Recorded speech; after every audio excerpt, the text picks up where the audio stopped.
that I will try to explain now, because I'm not sure if I've communicated it sufficiently in the script.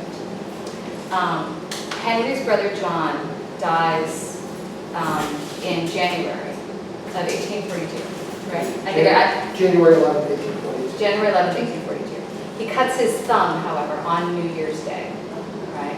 So, It's actually his ring finger. his ring finger? That was his thumb. His ring finger? He cuts his ring finger. No, so actually this is an important thing. I also want to be as accurate as possible.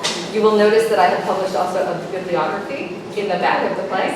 And just so you know, you guys didn't get the version of the play that is going to have footnotes. That's what I'm working on next week. But I wrote this because like I'm a nerd about transcendentalist, and I'm writing it as if I'm an audience member. I want to write something that I would want to read. So, any factual errors, please let me know. So far, so good. That's good. I do have that they're talking about it that he died in 1840, but not 1842. So John, yes, 42. exactly. So I need to fix that in the script, just so you know. I'm already, but you're welcome to cross out or whatever and discuss anything. So anyway, so the phrase "Happy New Year, Henry," right? It's going to occur once. Somebody's going to say it once, but I would like it to sort of recur. My original idea was to have John say it on stage and then go into the audience and have him sort of say it at random moments. And I would like for it to sound like a bird call or something that happens kind of out of nowhere that sort of takes Henry by surprise. The conceit of the play is that the audience is essentially, that we're taking the audience on a tour across Walden, a swimming tour across Walden. A swimming tour, exactly. This is one of those things where it's like one of my great fantasies. So I swim across Walden. One of my great fantasies is to take groups of people and have them swim across Walden. However, the realistic side of me is completely aware that not everybody's a great swimmer. And that's one of the, and that's also a thing that's come up. There's also been a controversy about open swimming across Walden Pond. Because there was a swimmer that passed away last year, and he had a heart attack, So I've brought a lot of that into the play. And so the conceit is that the audience is coming along with us on this journey across Walden Pond. And then also the audience, when the characters are speaking, you can look out at the audience and think of it as Walden Pond, because the play is essentially, all the scenes are taking place on the shores of Walden. There you go. So it should be very calm. yeah, exactly. Like in water. Yeah. Yeah. So the phrase "Happy New Year," at one point, sort of near the end, I'd like to sort of have it occur, have a lot of different people say it, and I haven't really assigned that yet. We'll sort of have like "Happy New Year, Henry," "Happy New Year, Henry," "Happy New Year, Henry," "Happy New Year, Henry." So, like as if it's a bunch of words calling across Walden. I think it's a brilliant idea. I don't know whether it's actually going to work. So every time we have that, exactly. All right, excellent. So it's almost 6:25, and I'd like to see if we can do this. Do you need a script? You do need a script. Yes, excellent. We have prepared them for you. No worries. Here, actually, you can take this one.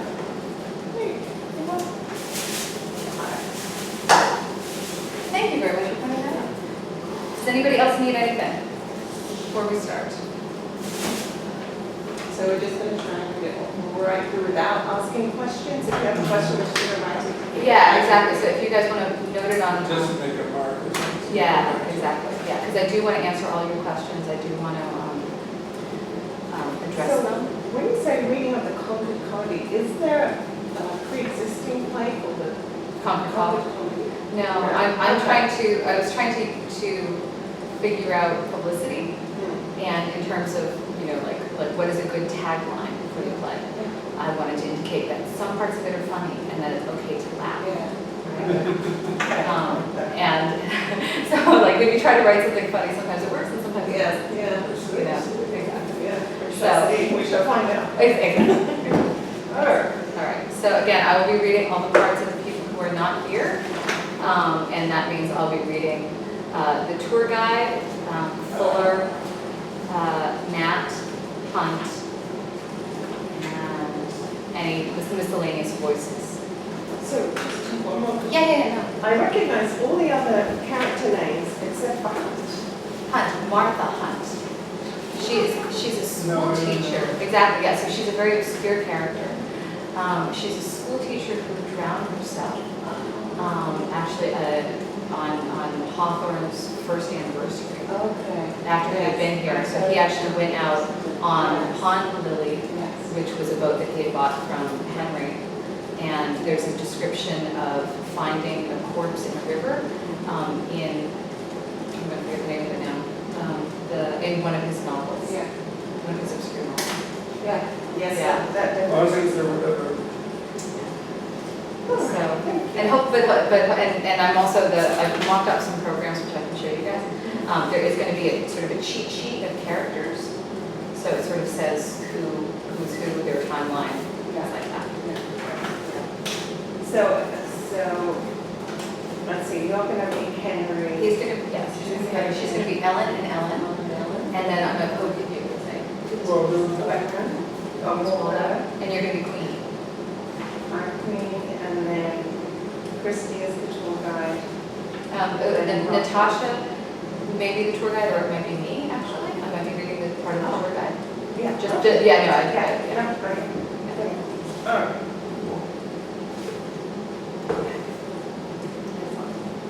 So, all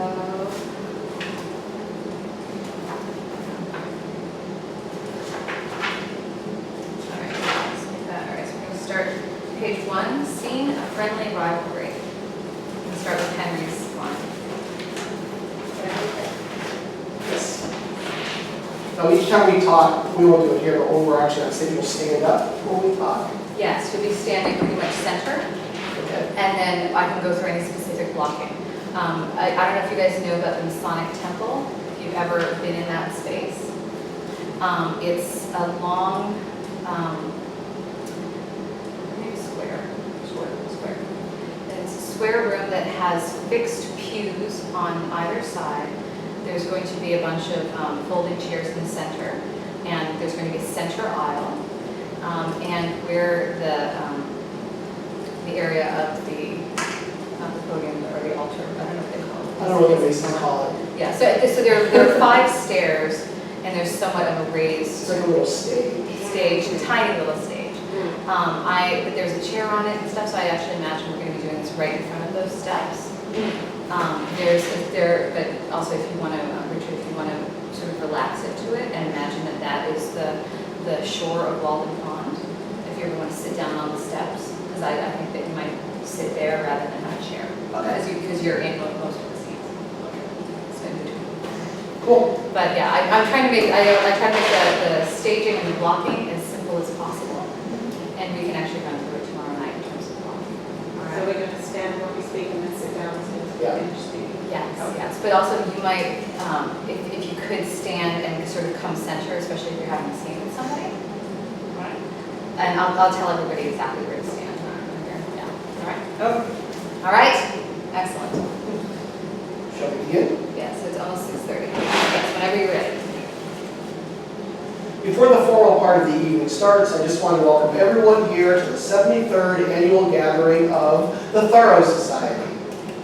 Wait, excuse me. I hate to correct you, but I think the name of the event is the annual gathering of the Hawthorne Society. Yeah, no.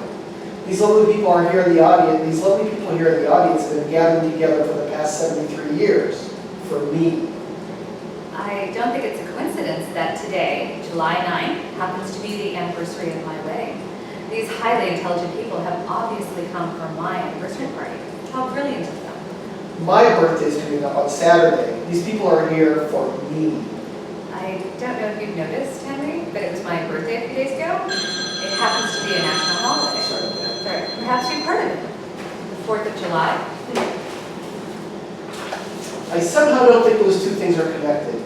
Besides, it's the anniversary of me moving into the cabin at... Today also happens to be the anniversary of my arrival in Concord. I passed this very spot in 1842 for the first time on my way to the old manse, just up the road. Perhaps these people are here to celebrate that. Look closely. This group is made up of naturalists, ecologists, saunterers, literary folk, and history nerds. They're my people, obviously.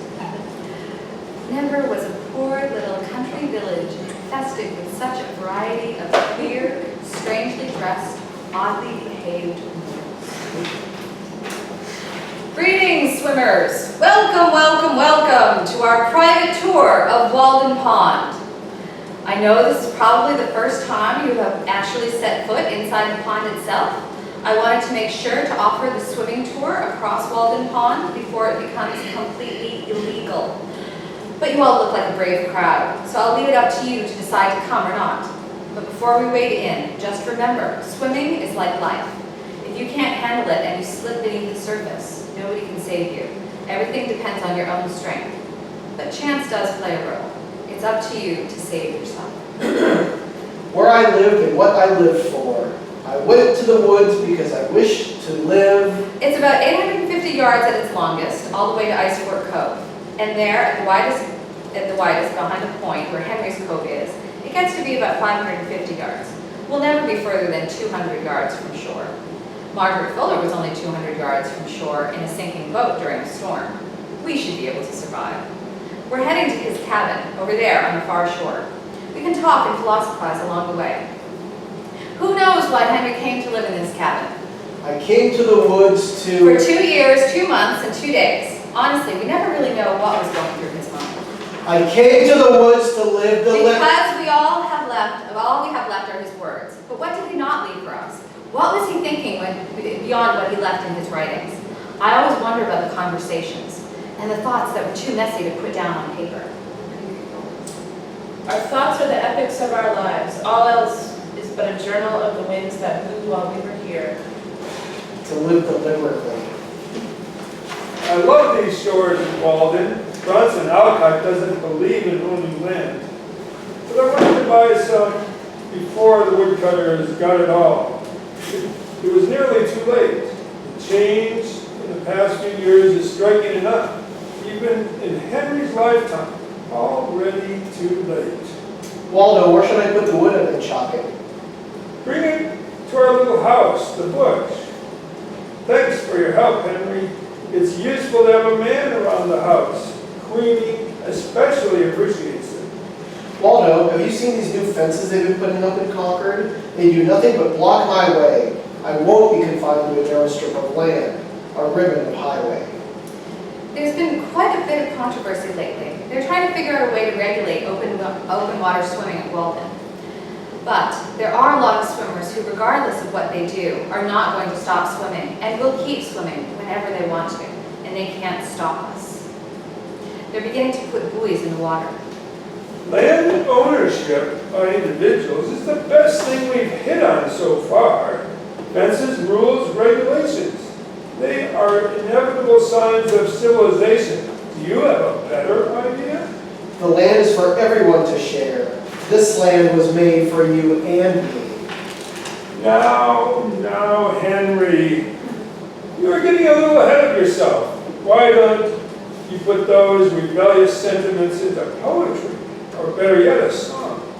I'd rather have them as guidelines to live my life. Personal philosophy. In doing justice to the thought, the man does not always do justice to himself. What are you doing now? Do you keep a journal? I've been meaning to. It's important for a young man such as yourself to keep employed in a productive manner. I try to keep myself employed, but nobody wants me. I'm giving up on proper employment. For instance, you seem to earn quite a bit from writing and giving speeches. That seems like a fine life, but is it proper employment? Employment. I am now employed in the gravest and most universal manner. I shall never desist in doing these same things you see me do now. But your living, my son, how will you earn that? Certainly not by living by other people's rules. Could you read this? Sure. The Massachusetts Department of Conservation and Recreation manages more than 80 ocean beaches and inland waterfronts across the Commonwealth. Ensuring the safety of our visitors and staff at these facilities is our highest priority. Over the last 3 years, there have been 28 saves by lifeguards at DCR's Walden Pond. 13 of these saves came from outside of the designated swimming areas. Water rescues in depths of more than 20 feet put swimmers, lifeguards, and emergency response personnel at a greater risk. In recent years, there has been a marked increase in the number of inexperienced swimmers attempting to cross the pond, creating a new and more urgent public safety challenge for the agency. Walden Pond is a kettle pond that has a depth greater than 100 feet at its deepest point. Society's established rules for the greatest good. It is up to you to navigate through life. We all have to determine it for ourselves. Frankly, I understand where they're coming from. People drown. Tourists come here, as well as Tammy is trying to show off. Swimming is not easy. Look, if you're afraid of doing something, sometimes it's good to listen to your instinct. Lots of people drown. Hawthorne's sister, Margaret Fuller, and there was this young school teacher. Nothing to be ashamed of. Even the best swimmer has had moments of losing a breath. Coughing, sputtering, struggling to breathe. You know, it's not unlike tuberculosis, coughing until you can't breathe. So I guess Henry drowned too. Drowned swimmer at Walden? WTF, it's practically October. Why are you still swimming? We swim because we can. A random girl on Twitter might not understand, but if you talk to me and some of the other regulars, you'll see a certain passion in our eyes. It gives us a sense of belonging to something bigger than ourselves. It's beyond exercise, beyond religion, a way to make sense of the world. This is how we worship. That swimmer, he was lucky. One of the last best swimming days of the season, swimming across, and then everything goes dark. If you ask me, that's an excellent way to go. There's a woman who comes here. Her daughter has cancer. She writes a blog called The Wonder of Walden about swimming across, escape and finding yourself. And how would you process that? Somebody else came here on 9/11. Even with military planes flying overhead, it's the only place you could feel safe. And maybe it's that, civil disobedience, following your true nature. I will not let a line of buoys in the water stop me, or even the threat of imprisonment. I'd go to jail gladly, protesting the war, government, stupid rules and laws, always curious to have a new experience. Bronson Alkin will be furious if I go to jail first. He's always protesting, but nobody will arrest him. What are you doing in there, Henry? What are you doing out there, Waldo? Yeah, that didn't really happen. Occupy Concord! Even the lifeguards use their whistles constantly. They are overcautious. I saw a child begin to cry only after she realized that the lifeguard was there to save her life. Her head was beneath the water for only a moment. She then associates being in the water with danger. Of course, there's always a possibility of danger. What do you do in that moment when you need help? I dreamed I turned for help and saw these averted faces and well-dressed figures turning from me, with a cold wave rushing up into which I was to be thrown. And then there are the people who won't be stopped, no matter what people say, even when there will be no saving them. Dreams, nightmares, we are compelled by strange emotions. Some people climb mountains, some jump out of planes, some people take drugs or amass as much money as they can. Some dedicate themselves to years of silence or contemplation. If you're just on the edge of achieving something and it becomes a reasonable goal, do it. Then if you're lucky, you'll find you can't stop. And it's not the goal you strive for, it's the striving. It makes about as much sense as love. Okay. So what do you think about the future, Henry? I don't think much about the future, but rather enjoy the moment I am in. I like to take in the details of the sky and the woods. At this moment, I am recording the blooming You of are good on the nature walks with children. I love nature as much as the next girl. More, in fact. Especially when it's right outside a little home that has me and a husband and lots of little children. I want children, lots of them, like 9 or 10. And I know this might sound greedy, but I'd love to live long enough to see them have children. I'd like to live to see 60 or 70. I imagine if I'm lucky and well-fed and not have too difficult a life. Oh, I believe in health too. I'm up at the crack of dawn and I take long walks, rain or shine. But I avoid meat of all sorts. Too costly for both the animal and myself. And no coffee, no alcohol, no... Henry, don't you have any fun? Ha! All I do is have fun. I'm free to go for long walks, and I always discover new things. It's like Christmas every day. Now that your school is closed and your job is over, I was wondering about your future. I know that your family does pencils and that you seem to be a pretty good fix-it guy, but what is it that you do, Henry? What's your real job?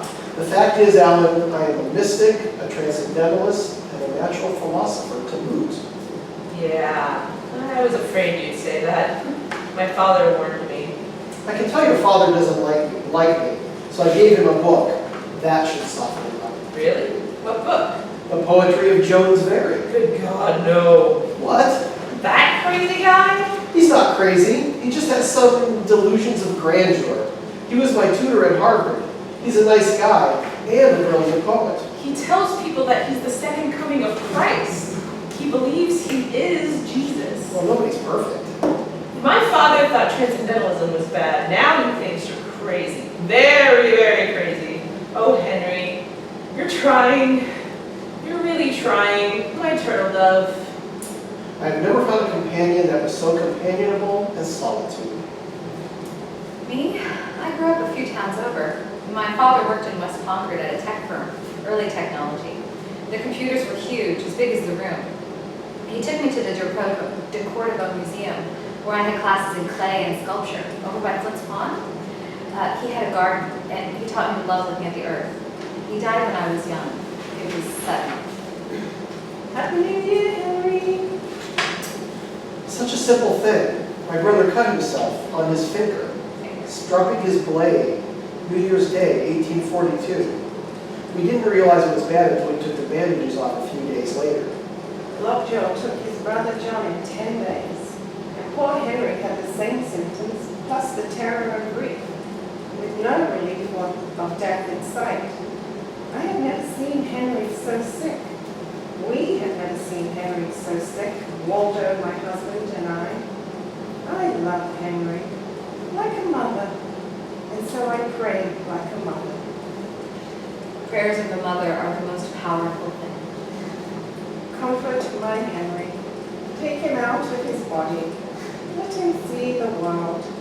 Help him to make sense of everything. Unfreeze him.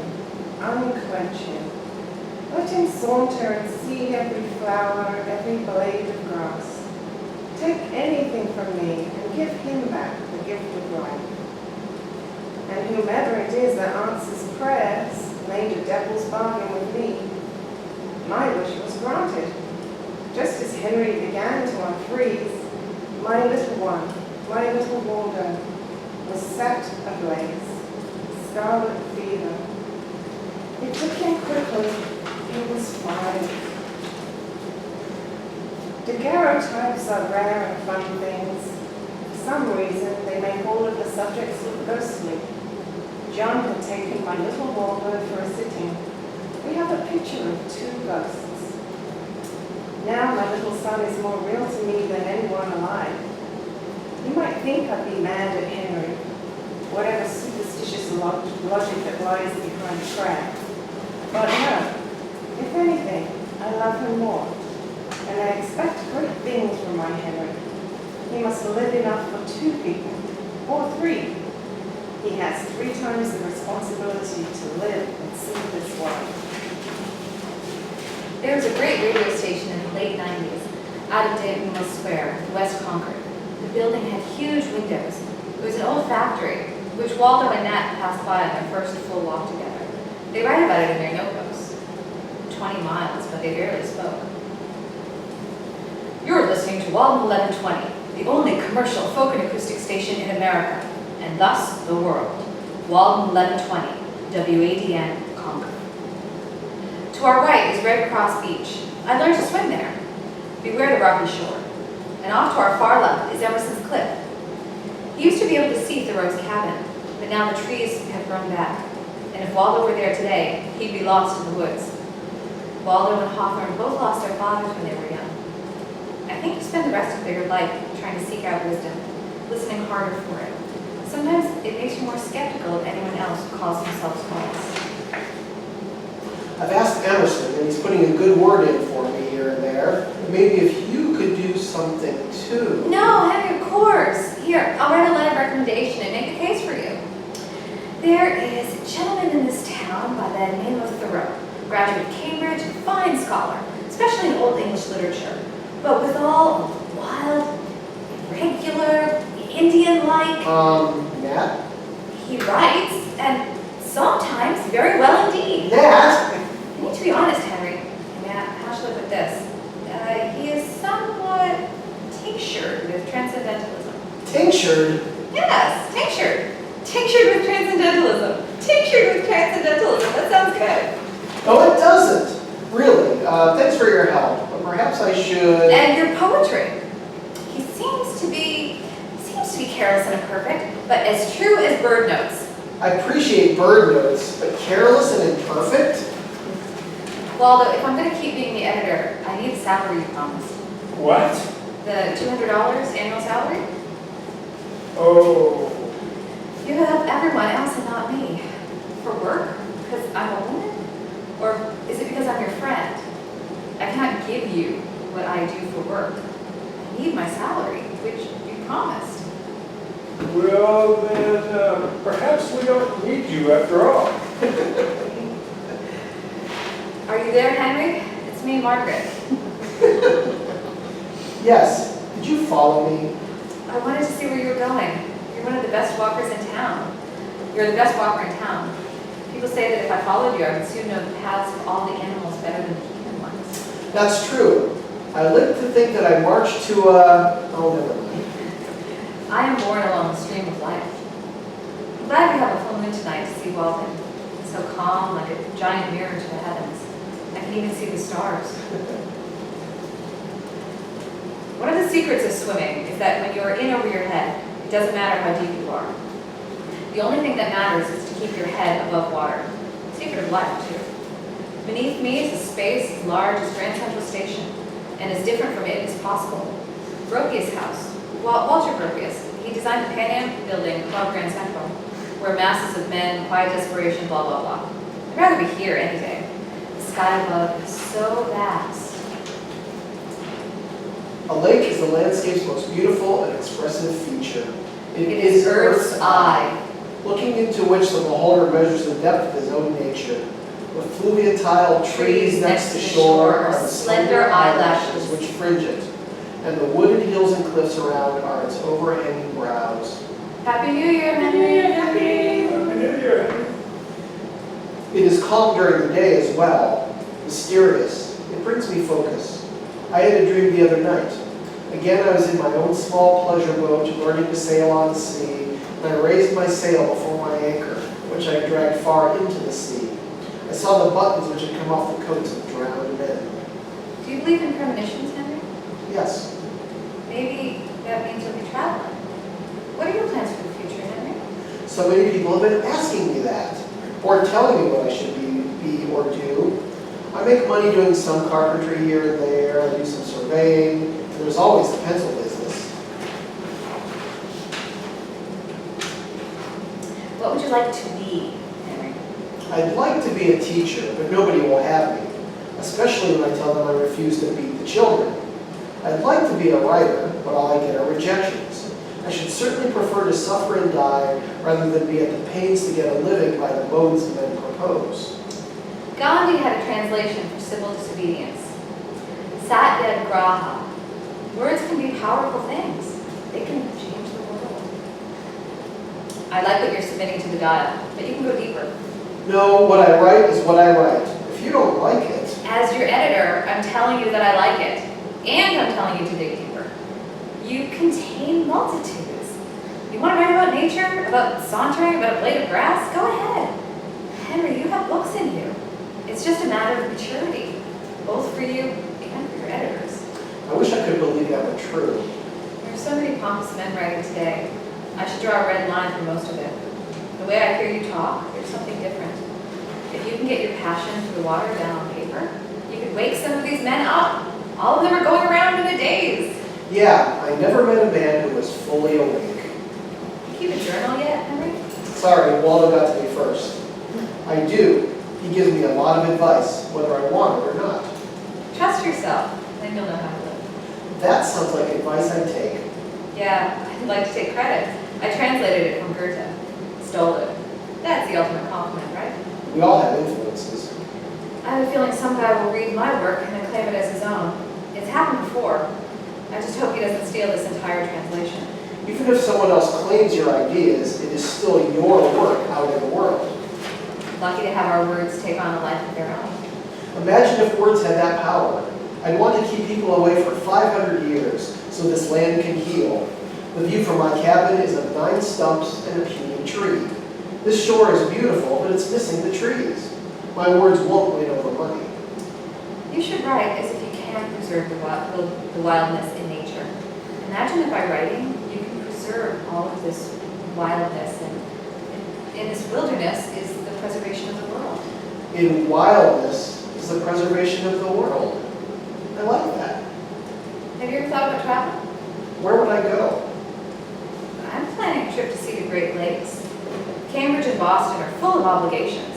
You must understand that, but westward, I go free. That's a good title. Yeah, perhaps for a future book. I'm afraid to travel much, or to famous places, lest they might completely dissipate the mind. Henry traveled to the Great Lakes near the end of his life. He had the beginnings of tuberculosis. It was supposed to be a rest cure.